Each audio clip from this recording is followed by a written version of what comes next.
Hello, everybody. I'd like to welcome you to the UN Bookshop at UN headquarters. It's a pleasure to have you here. Welcome to the live audience and also to our participants online at Facebook Live. If you are a Facebook attendee and you want to tweet or post about this event, please use the hashtag Holocaust remembrance. My name is Mary Glenn. I am the Chief of UN Publications, and I'm very happy for you to be here to celebrate and learn about the fascinating story of the Counterfeit Countess. This program is jointly organized by the UN Bookshop and the Holocaust and the United Nations Outreach Program. And it gives me great pleasure to invite Melissa Fleming, Undersecretary General for Communications, to deliver opening remarks. Thank you, Melissa. Thank you, Mary. Thank you, Mary, and good afternoon, everyone, and thanks for coming to the UN Bookshop. It is a real pleasure to see you here, and especially to introduce this remarkable book. The theme guiding this year's Holocaust Remembrance and Education at the United Nations is recognizing the extraordinary courage of victims and survivors of the Holocaust.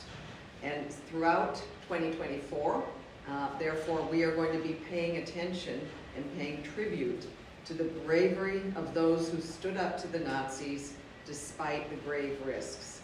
And we'll honor their legacy in programs such as the program we're featuring today.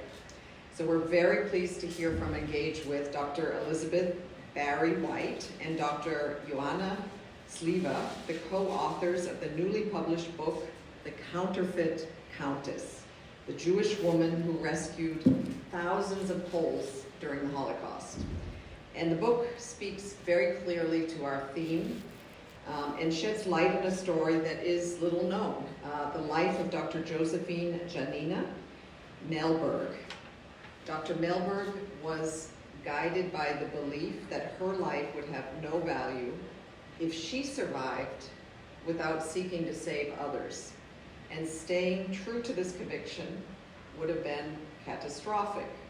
Nevertheless, not only did she prevail, but she negotiated the release of 9,700 Poles, some 4,400 of which came from Majdanek, a concentration camp used as one of the 6 Nazi death camps in occupied Poland.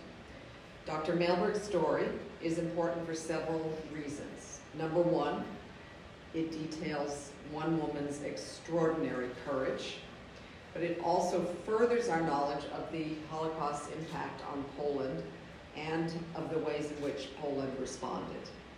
The exemplary historical work done by the co-authors makes a significant contribution to the study of the Holocaust, the acknowledgement of a woman's role, and the effort to counter the distortion and the denial of history.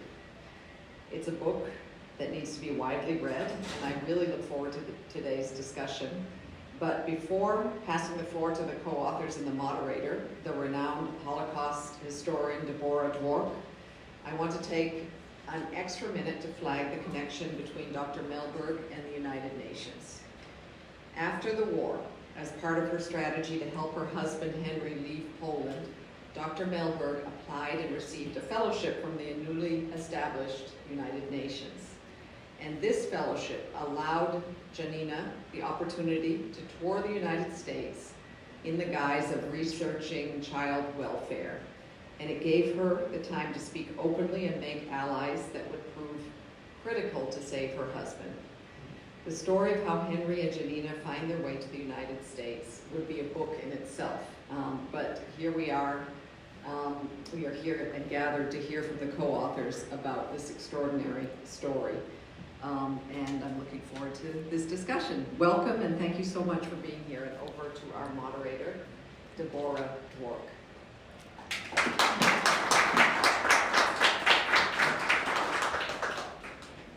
Thank you so much, Melissa. I just wanted to take a moment to introduce our esteemed panel of moderator and authors. Seated to my immediate left is Dr. Elizabeth Barry White.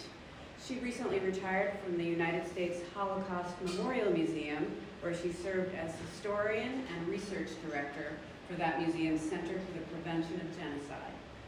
Prior to working at the museum, Barry spent a career at the United States Department of Justice, working on investigations and prosecutions of Nazi criminals and other human rights violators. She served as Deputy Director and Chief Historian of the Office of Special Investigations and as Deputy Chief and Chief Historian of the Human Rights and Special Prosecutions section. And then in the middle is a co-author, Dr. Joanna Sliwa. She is a historian at the Conference on Jewish Material Claims Against Germany, where she also administers academic programs. She's previously worked at the American Jewish Joint Distribution Committee and the Museum of Jewish Heritage. Joanna taught Holocaust and Jewish history at universities and served as a historical consultant and researcher for a wide range of projects. Her first book, Jewish Childhood in Krakow, won the 2020 Ernst Frankel Prize awarded by the Wiener Holocaust Library. And then to the far left is our moderator, Professor Deborah Dwork. Deborah directs the Center for the Study of Holocaust, Genocide, and Crimes Against Humanity at the Graduate Center of CUNY. She's renowned for her path-breaking work in early oral recording of Holocaust child survivors. Her award-winning books include Children with a Star, Flight from the Reich, Auschwitz, and Holocaust: A History. She's the leading authority on university education in the field and envisioned and actualized the first doctoral program in the world specifically in Holocaust and genocide studies. She received numerous honors, including the International Network of Genocide Scholars Lifetime Achievement Award, and last year she delivered a keynote address here at the UNHQ at the observance of the International Day of Commemoration in memory of the victims of the Holocaust, and it is my pleasure to give the platform to Deborah, Joanna, and Barry.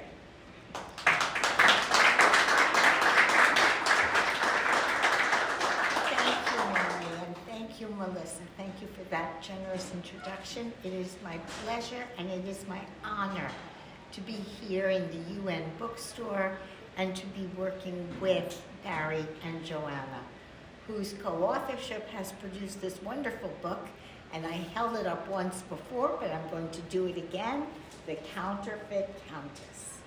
So let's first hear, please, Barry, tell us, who was the Counterfeit Countess and how did you come to know about her? Janina Mehlberg was a Polish-Jewish mathematician who survived the Holocaust in German-occupied Poland using the false identity of a Polish Christian aristocrat. Under this identity as the Countess Suchodolska, she became an official of a Polish relief organization in German-occupied Lublin. This organization was allowed to operate, but only to help non-Jewish Poles.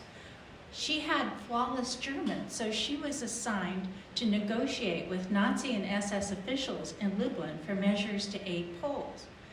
And she was stubbornly persistent, never accepting no as a final answer, and stunningly successful. She persuaded, as I think was mentioned earlier, the Germans to release nearly 10,000 Poles from captivity into the care of her organization.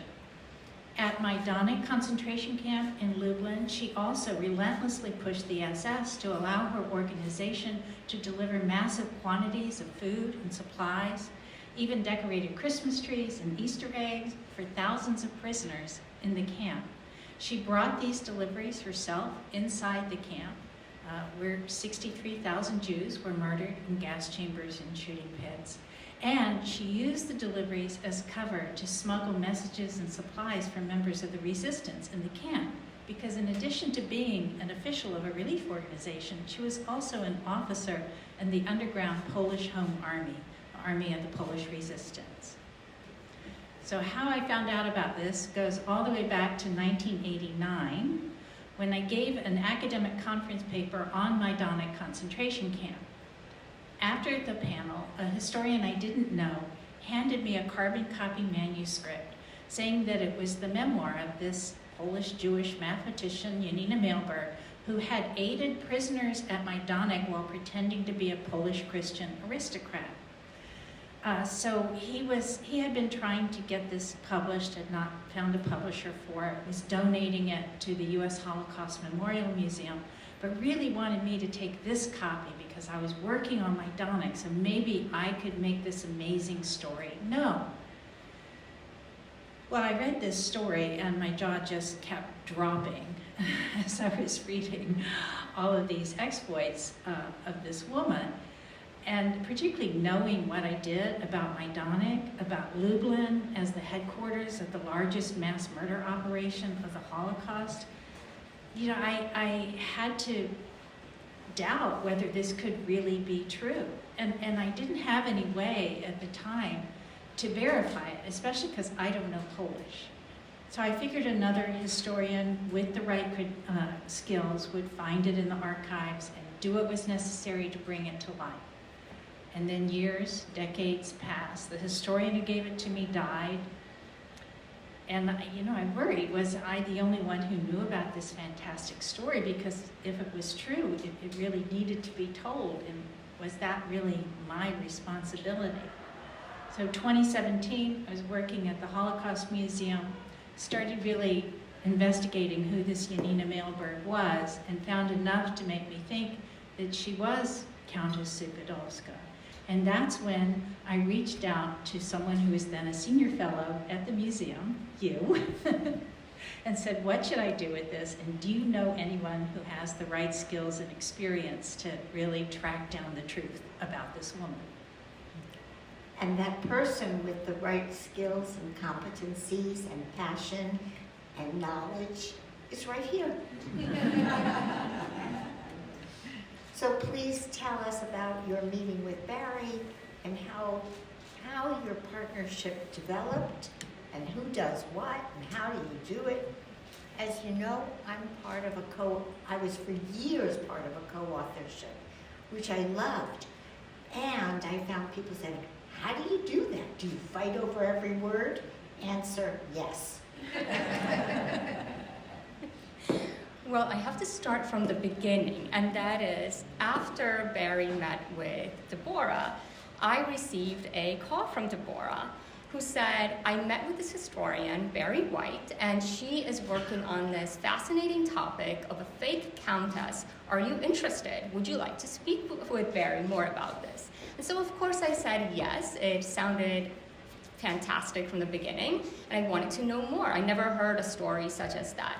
And I have to, for full disclosure, say that Deborah was my doctoral advisor at Clark University and my mentor for many, many years. And so I'm so grateful for the connection that she made with Barry that allowed us for this collaboration.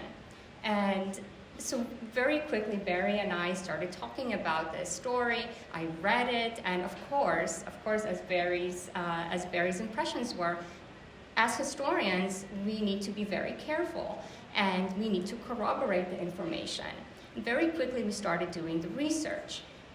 At the first document that confirmed that Janina Suchodolska, the wartime Janina Suchodolska, was in fact Janina Mehlberg, and that she was a Polish Jewish woman. That document came from the archives of the YIVO Institute for Jewish Research, from a collection of Hayas, which, as many of you may know, started as the Hebrew Immigrant Aid Society in the 19th century. And in the 1940s, after the Holocaust, Hayas was actively involved in helping Holocaust survivors emigrate from Europe. And in those documents was a collection of letters written by Henry Mehlberg. Henry Mehlberg was Janina's husband. And in those letters, he mentioned his wife living under the identity of the name of Suchodolska in Poland. And then very quickly on, we figured out, yes, there is something to the story, there is truth to the story, and we moved on with our research and uncovered fascinating information along the way. So here we can go in two different directions, and so let's go in both. The first, Barry, just close this loop for us a little bit. Who was the historian who gave you the memoir? And then Joanna, we'll go to you to talk about how did you find these clues in the archive? It seems to me that you spent a lot of times as sleuths, as detectives, and it would be fascinating to hear about that detective work. But Barry, you first. Janina Mehlberg died in Chicago in 1969.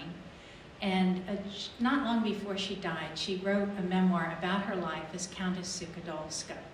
And after she died, her husband, Henry, who was a philosopher of physics, they both taught in Chicago. He translated the memoir into English, and then before he died, he entrusted it to Arthur Funk, an American historian at the University of Florida, and asked for his help in getting the memoir published. And Funk had tried, but had not been able to interest a publisher. One of the things he did was he sent it to a very eminent Holocaust historian who said, well, it's an interesting story, but the experience as a one-woman Holocaust survivor don't really make a compelling case for publication.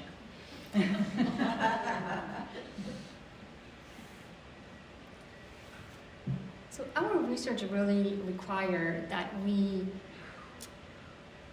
finding information about a woman whose job it was and her survival depended on covering her tracks. So how do you do that? How do you pursue that? And I think one way of approaching your question is that we tried to look everywhere. And I will start with just one example. So in the JDC archives, the American Jewish Joint Distribution Committee archives where I used to work, I searched for Henry Mehlberg, Janina Mehlberg. I found a collection of documents about Henry Mehlberg. And in those documents, there was just a number, a reference number. And from the work of my colleague from Clark University, who wrote a book about the acceptance of survivors after the war in the United States, Beth Cohen, I knew where to look. I knew what this number meant. And I knew that it meant to look into the highest collection. And from there, I also knew that we need to expand our research and look into archives in locations where Janina used to live. And so we knew that she lived in Chicago. We knew that she lived in Toronto, where she immigrated after the war.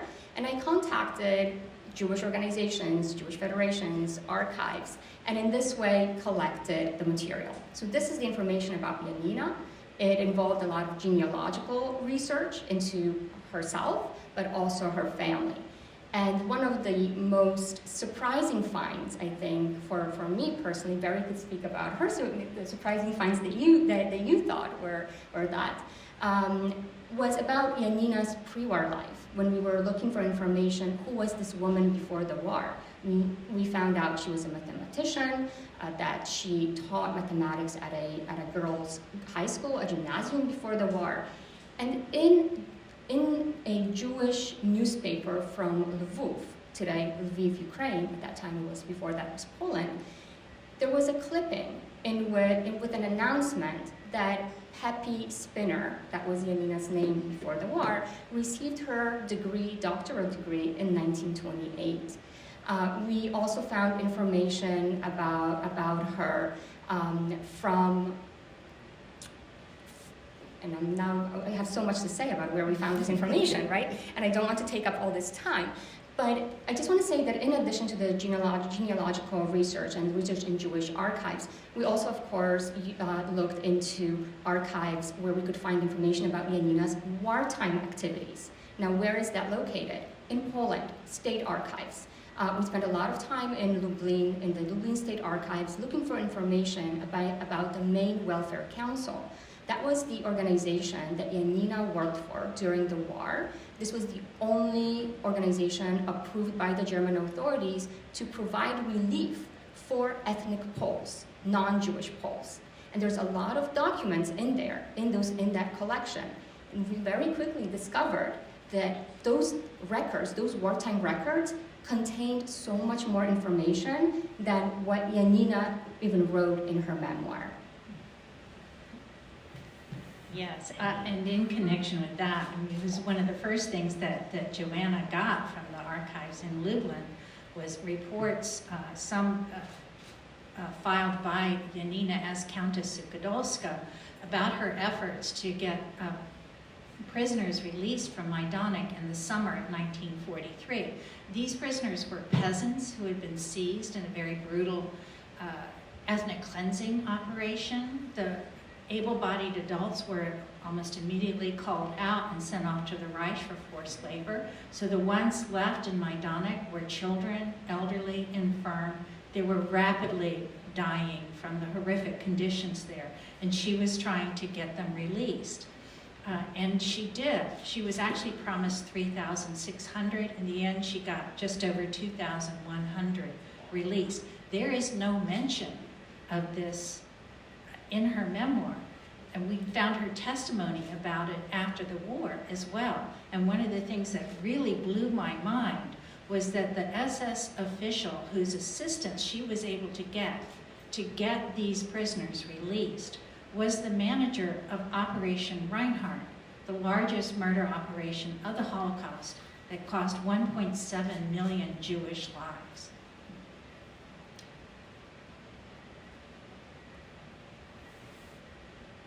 But that actually follows the pattern.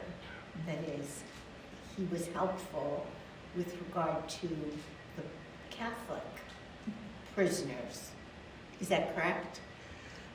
Well, this goes into a whole power dynamic that was going on between the SS and government and German civilian officials in Lublin at that time. The German civilian officials temporarily came out on top, so he knew he had to do something with these people. And they weren't of any use to the SS because the ones who were left in Majdanek couldn't work. And so that was, Janina had this way of making her proposals sound like they were obviously measures in the interests of the Germans. These people can't work. You don't want to keep them here, feeding them, taking care of them.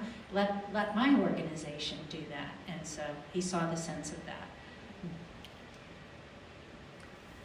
I want to drill down a little bit on this, Barry. Would you be so kind as to walk us through how Janina did any one of the amazing things that she did do? It's one thing to say she managed to save over 9,000 people, but I can't quite grasp it. I can't quite follow how she did it and how she did what she did. And then, Joanna, if you could piggyback onto that and talk to us a little bit about the conditions under which she managed these feats. What was going on in that external world? So Janina was able to carry this off in part because she had a very unusual upbringing for a Polish Jewish girl. Her father was actually a wealthy estate owner, and she grew up mixing in the society of the local Polish nobility. So she acquired their manners and their customs and spoke the same languages, the French as well as the Polish and the German. So she was really able to carry off the role very well. She had a transformative moment at the point when she and Henry, her husband, were living in Lvov, today Lviv, at the start of World War II. In 1941, they were about to be forced to move into the ghetto there when they were saved at the last minute by Janina's old family friend, Polish Count Andrzej Szkiński. And he said, come with me to Lublin and I can get you false identities there. So they took this very dangerous journey without any identity papers, since Jews couldn't travel. And they got there, but in the station, a German policeman seized Henry and accused him of carrying contraband. Janina just suddenly sprang into action, got into that official's face, and in her flawless German, treated him so imperiously that she intimidated him into releasing Henry. And that's when she realized, what do you do, as she wrote, in a confrontation with a swaggering bully? You confine it to the small prison of the heart. You don't let any of it show. You pull off a hoax. Don't toady to them. Don't let them sniff blood. If you are fearless, then they will think you have the backing of power, and in the face of power, you might very well shrink.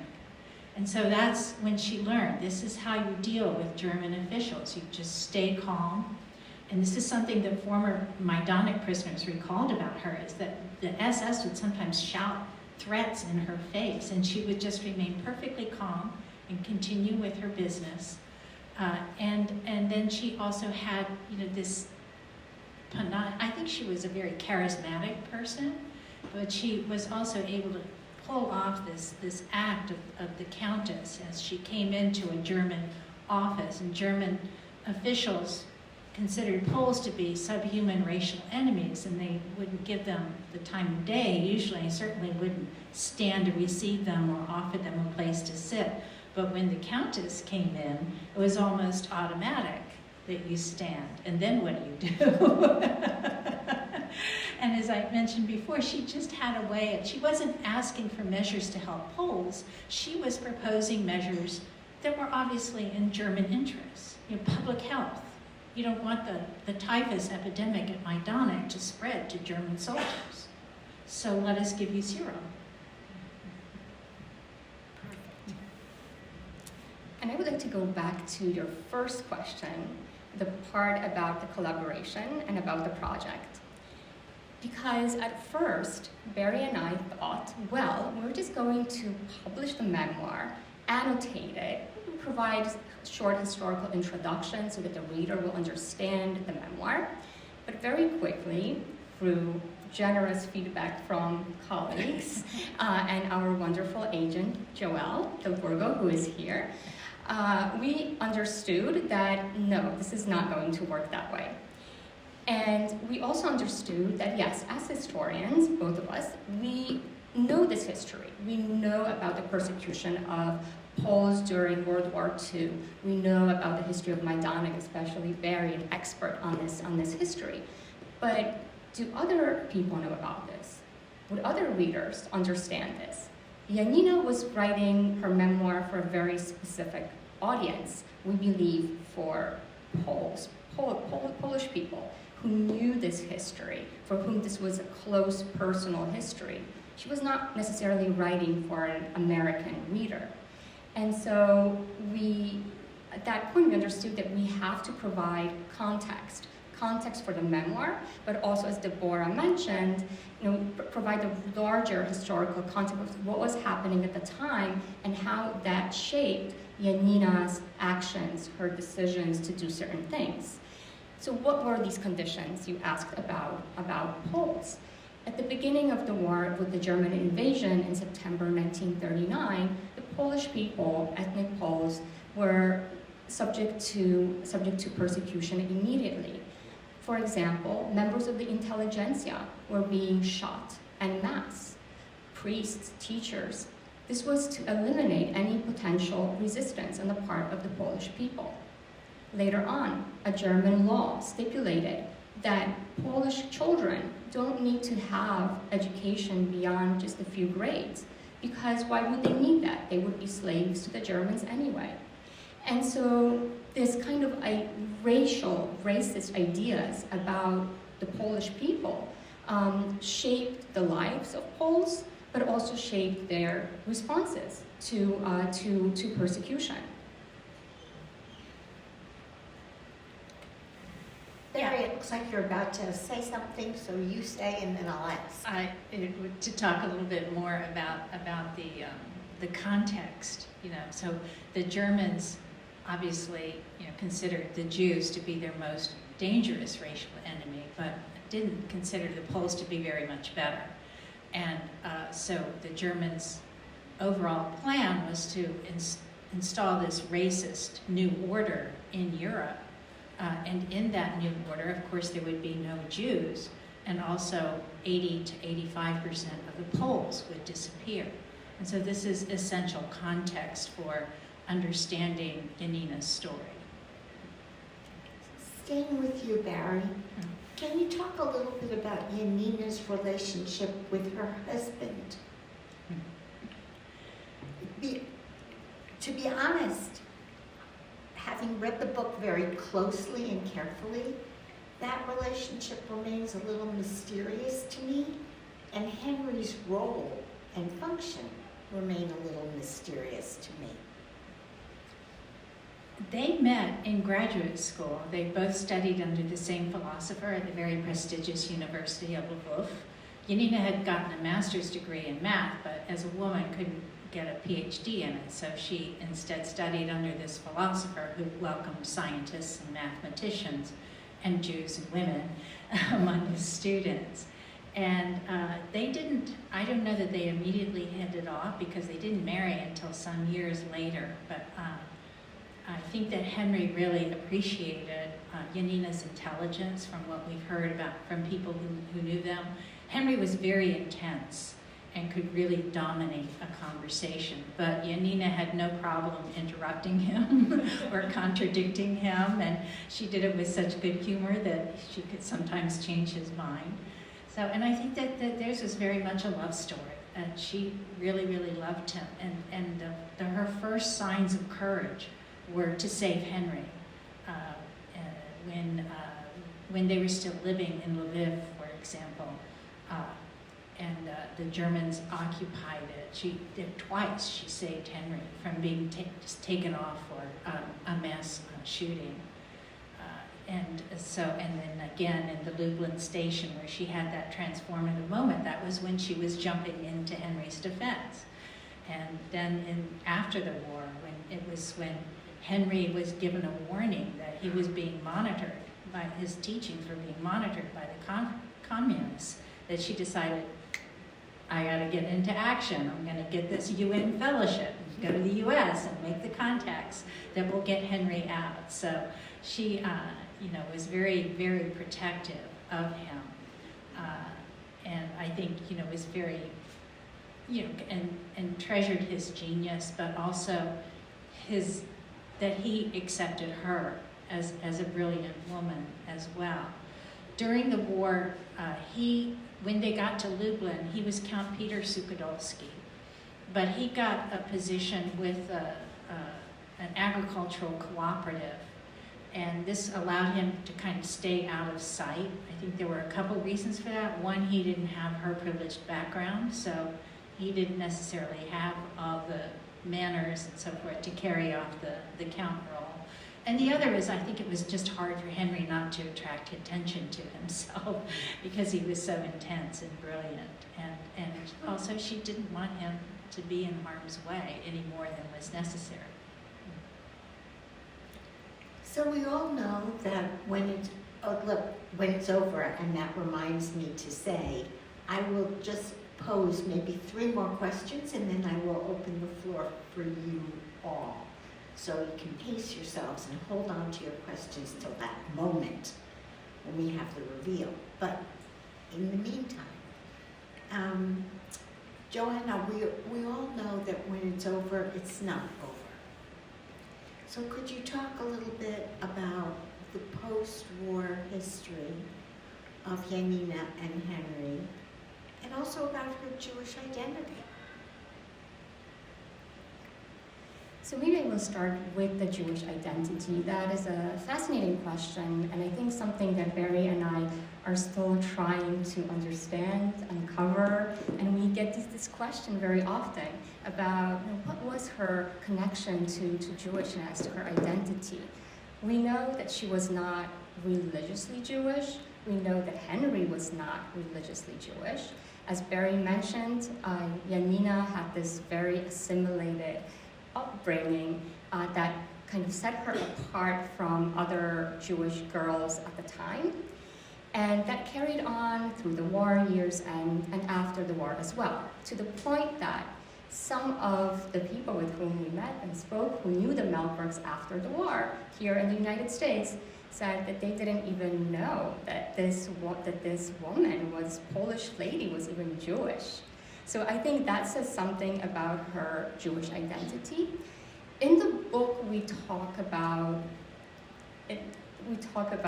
her connection to the Jewish victims and how she tried to find a way to help them, which she couldn't. That's also a question that we often receive. Well, why was she helping ethnic Poles? Why couldn't she help Jews? Well, by the time Janina and Henry arrived in Lublin from Lvov, that was December 1941, all of the Jews, 40,000 Jews of Lublin, were confined into a ghetto. Janina had no connections to Jews in Lublin. She didn't know anyone, so she couldn't also help anyone. She and Henry lived with two aristocratic ladies, so the Mehlbergs couldn't endanger these women any further. But I do believe that her Jewish identity was very important to her, and I think that also comes up in the memoir, and we include that part in the book, and I encourage the readers to read the book to see where that Jewish identity shines through, I guess I would say that this way. In terms of her post-war life, you asked, yes, her post-war life. After liberation of Lublin, or the arrival of Soviet forces into Lublin in summer 1944, so you can tell that this area was freed of German occupation relatively early. Other areas of Poland were liberated much later. But since summer 1944, Janina continued to be involved in social welfare. She assumed the position of a deputy director of a social welfare organization, which then, after Warsaw was liberated, moved to Warsaw, and so did Janina move to Warsaw. And in her role, she traveled around Poland. She learned about the conditions of the Polish population that was ravaged by the war. There were many, many thousands of orphans, and her organization took care of the orphans. Janina also learned about the ongoing persecution of an anti-Semitism that Jewish survivors faced after the war. And I do believe that that was one of the major factors that confirmed her that she and Henry must leave Poland.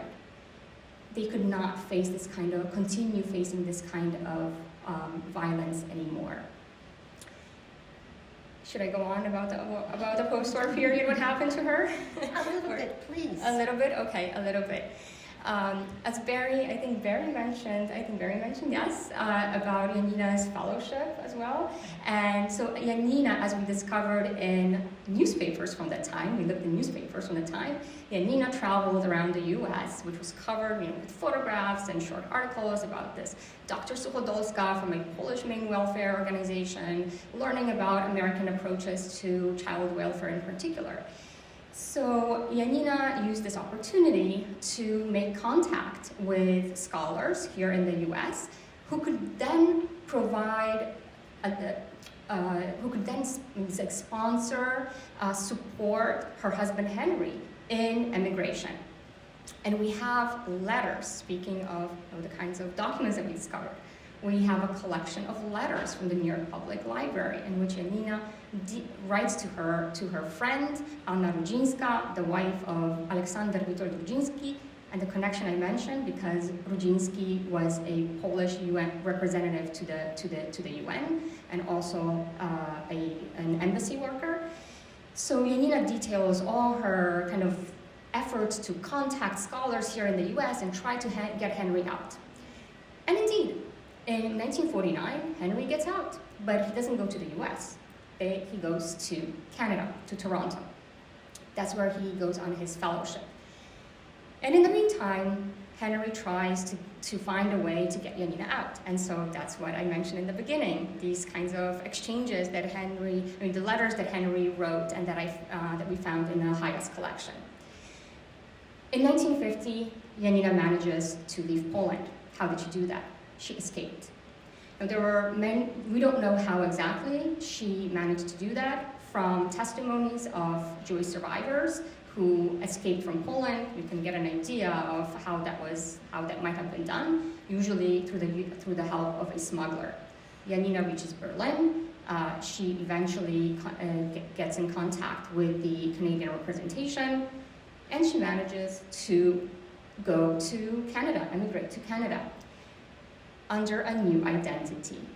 So here I would just like to remark that as we were discussing Janina's story, there were many reinventions of this woman. So just imagine trying to trace that information and finding out what is true, what is not true. Was that really her last name, or it wasn't her last name? Was she as old as she said she was, and Yes. what did she say she was at what time? So, Was that a question? Or? no, that was not a question. I have a million questions, but I will just pose one last query and then open the floor to all of you. And my last question, you mentioned that when in an original attempt or an initial attempt to publish the memoir, it was sent for review by an unnamed eminent Holocaust historian who said, why would the adventures or the life story of one person be of interest? Or I'm paraphrasing, something to that effect. If you could answer that person, what would you say now?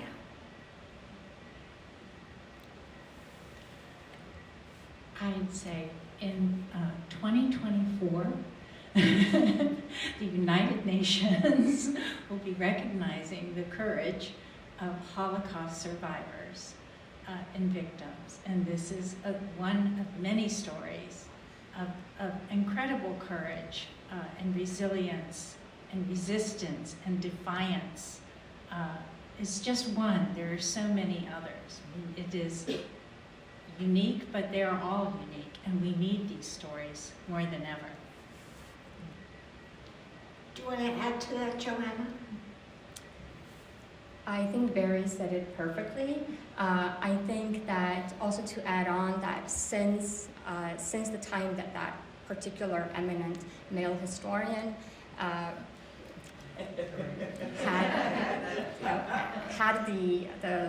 the copy of the manuscript in his hands and didn't think this was particularly worthy to tell publicly. Well, since then, there's been immense research about women during World War II and women's experiences in the Holocaust, Jewish women's experiences in the Holocaust, and I think this proves that particular person very wrong. And on that note,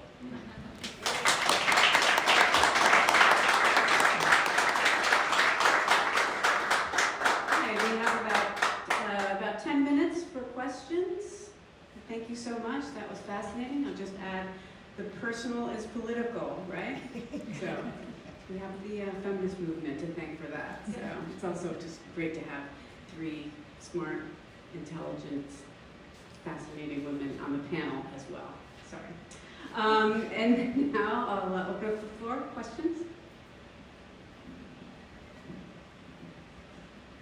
Thank you so much for the presentation.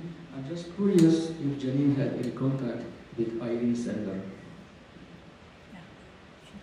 Oh, no, she did not have contact with Irina Sandler. Irina Sandler, the Polish woman who was based in Warsaw during World War II, who also ran a social welfare department geared toward protecting children. And Irina Sandler and her network of women rescued several hundred children from the Warsaw Ghetto, so that we are all on the same page. And no, they were not in touch. Janina was based in Lublin during the war, and Irena was based in Warsaw.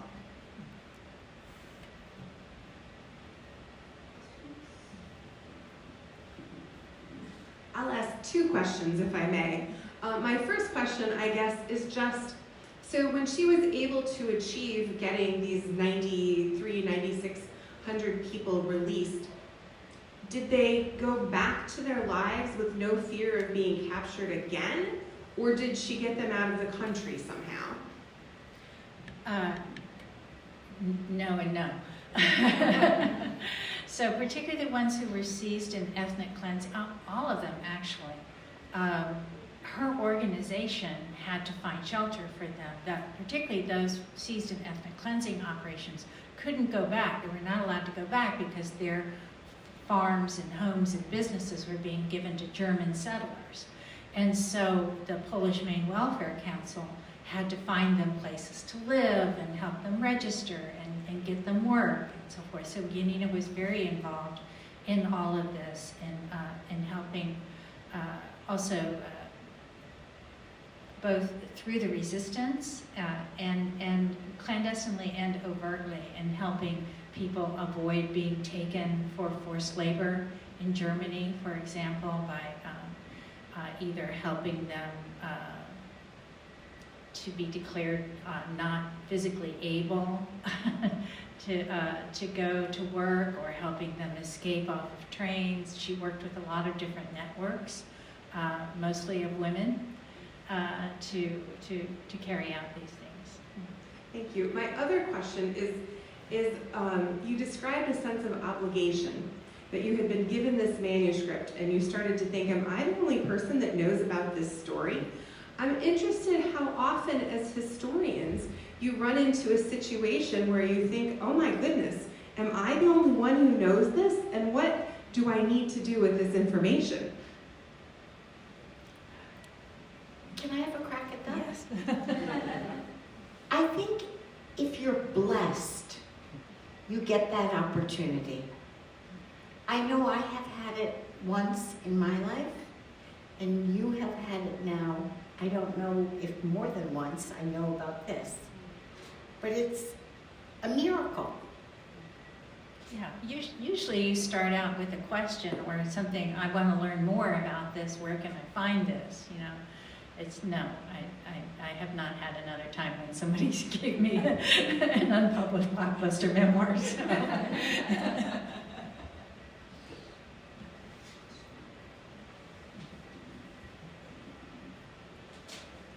So as researchers, I wondered if you could expand a little bit on the methods you use to kind of cross-verify and corroborate the individual accounts and testimonies that you came across during your research. Yeah. Thank you for that. Yeah, it's you know, it's a very painstaking. You're gathering information both from wartime documents, official documents, from statements, testimonies, oral histories, memoirs of people who were prisoners at Majdanek, who worked for the Main Welfare Council, who may or may not have known Janina, and gathering all of those things, and then we had Janina's memoir, and just trying to triangulate all of that to see where they fit in, if there is there documentation that corroborates this aspect of the memoir, or what this person says, or does this person corroborate what Janina says? And then our particular challenge in writing the book was that the memoir is not chronological. It covers certain aspects. It starts at the beginning of the war and ends with the Soviets in Lublin, but then it's like, here's what I did at Majdanek, here's what I did with the Bolinian refugees. And she rarely says when things happen. And that's often true in the other accounts that we read. They don't specify when it happened, or they contradict themselves or contradict each other. So that was a real struggle to try to build a timeline so that we could create a chronological narrative of her life and activities. I think I would just add to that that in addition to what Barry explained about corroborating the evidence and developing a chronology, we also did a lot of research into the individuals that Janina mentioned in her memoir, and some of which she may not have mentioned in much detail, but we did the research to find out more about them. And so I think this was a really comprehensive kind of research that we tried to do to find proof for as much as possible in the memoir, even for details. And I will tell you an example. Janina mentions in her memoir that she received this recognition for her work in the Maine Welfare Council. Well, as I was leafing through a folder sitting in a state archive in Lublin, I came across a document that mentioned that recognition. So this kind of shows you the level of detail that we went to in order to corroborate the information. There is also information that we found out after finishing the book. And we continue to be fascinated by this story. We want to learn more about Janina, about her life before the war in particular, because we don't know as much as we would have wanted to. We want to know about her life after the war. And so as our manuscript was completed, we managed to get in contact with Henry's niece, so Janina, the niece of Janina's husband, who used to live with the Mehlbergs in Chicago and knew Janina in person. She was our kind of this contact person, right, who knew her, who spoke with her. And the niece said, everything that you know about her, about what she did, is true. And she confirmed many details for us, but she also learned a lot of new information about her aunt that she just didn't know. Thank you. Tracy.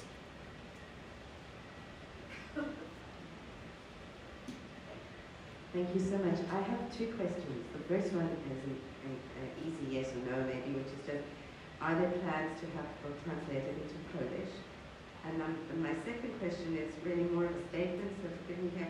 I'm just trying to, were you able to find any moment where you have an idea what Janina would do when she would leave and go home every day while trying to, negotiate the rescue of people having, bearing almost daily witness to the horrors and the terrors, but having to maintain this facade that she was not, that she was somehow acceptable to the Nazis.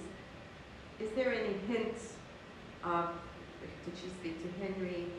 Who did she confide in? Because of course she couldn't confide in anybody, so that's just a thought.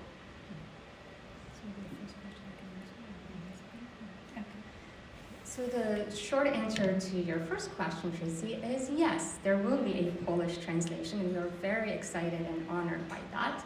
We think it's extremely important that Polish audiences in Poland know about this story, that they learn about Jewish agency during the war, during the Holocaust, that they get another perspective on Polish-Jewish relations during the war, and that they know about the various self-help efforts that Poles undertook during the war to help each other survive. And Janina's memoir is not a very personal account. So particularly, she writes almost nothing about her feelings as a Jew, seeing the destruction of her people. And she was a witness to the beginning of Aktion Reinhardt with the deportation of Lublin's Jewish ghetto, and also its end. She was one of the first outsiders from Majdanek to learn about the shooting there of 18,000 Jews on November 3rd, 1943. We don't, like she just says, for weeks and weeks afterwards, they were burning the bodies. And she just writes, "Whenever I saw the smoke, I thought of the dead Jews." That's about as personal as it gets. We do know that she writes about how she was so obsessed with finding ways to help, particularly the prisoners at Majdanek, that she would call out in her sleep, "We must do more, we must do more." And also she writes about times when she worried that, maybe she had gone too far and she would sleep, she wouldn't be able to sleep because she'd be listening for the knock on the door. Or there's a time when she stopped sleeping at home because they only come at night to arrest you, so she just wouldn't be at home. So those things come through, but no, it's not a very personal life. You don't get much feeling for her interior life. And as Joanna mentioned, we believe that she was writing this for a Polish audience to counter the anti-Semitic narrative of the Holocaust that the Polish government was pushing in the 1960s. So that's why she had only the first 14 pages even deal with her and Henry's life before they become Count and Countess Suchodolski. So she doesn't really go into it. Maybe even to allow her to survive, right? And so to perform her identity and to be credible and to keep on going and to keep on risking her life every day when she went into these meetings with the commandant of Majdanek, or as Barry mentioned, the manager of Operation Reinhardt. Then she must have somehow tried to tell to herself, to understand that she couldn't convey in any way that she was Jewish, that she cared about the Jews, right? Because that could expose her to danger. I mean, we're talking about a woman who would enter the Majdanek camp. She would go into the compounds in Majdanek, they're called fields, in Majdanek, to deliver soup and medicine, to smuggle messages. So I think she must have compartmentalized her identities. I just think it's remarkable that with all of that, from what I gathered, her students, the people that she met after, that she was somehow able to still be warm and mothering. It's a remarkable testament to her soul. Yeah, well, she was extremely compassionate and empathetic, and that's what really drove her passion for saving lives, and also I think helped her be successful, like in befriending certain members of the SS at Majdanek, and getting people to help her who were major criminals. I think we didn't mention that she ended up in Chicago. She was a tenured full professor of mathematics at the Illinois Institute of Technology in the 1960s. So practically a unicorn. Great. I think time's almost up. We want to save time for people to be able to purchase this fascinating book and have the authors sign it. I want to thank you. It was fascinating. It's really a power of the individual in being able to make a difference. And of course, this is not just history. For history's sake, it's a lesson for what is going on today. And that the importance of it cannot be, I cannot emphasize. So thank you very much. So please purchase a book and tell your friends about the book if you like it, and have the author sign it. Thank you so much.